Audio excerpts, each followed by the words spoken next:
আসসালামু আলাইকুম, তারকা টিভির আরো একটা স্পোর্টস আপডেট আপনাকে স্বাগতম।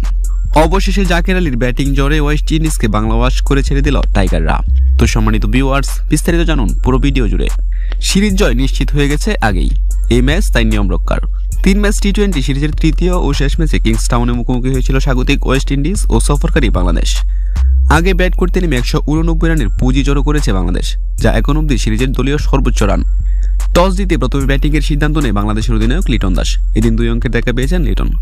পারভেজ হোসেন ইমনের সাথে উদ্বোধনী জুটিতে 4.4 ওভারে 44 রান এনে দেন তিনি। 13 বলে 14 রান করে বিদায় নেন লিটন। ওয়ান ডাউনে নামেন তানজিদ হাসান তামিম। দলীয় অর্ধশতকের পর বিদায় নেন ইমন। তবে তার আগে 4টি 4 ও 2টি ছক্কা 21 বলে 39 রানের জোর ইনিংস খেলেন তিনি। মেহেদী হাসান মিরাজ করেন 23 বলে 29 রান।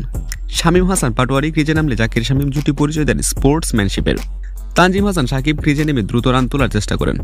আর রান আউটের গতি পোষাতে ব্যাট হাতে জ্বর তুলেন জাকির। মারকুটে ব্যাটিংয়ে তুলে নেন ক্যারিয়ারের দ্বিতীয় 50। মাত্র 41 বলে 175-এর বেশি স্ট্রাইক রেটে 72 রান করেন তিনি। 190 রানের টার্গেটে ব্যাট করতে নেমে শুরু থেকেই হারায় ওয়েস্ট ইন্ডিজ। 0 রানে আউট হয় ব্র্যান্ডন কিং। নিকোলাস পোরান 45 রানের মাথায় আউট হওয়ার পর রীতিমতো কে হারিয়ে ফেলে উইন্ডিজরা।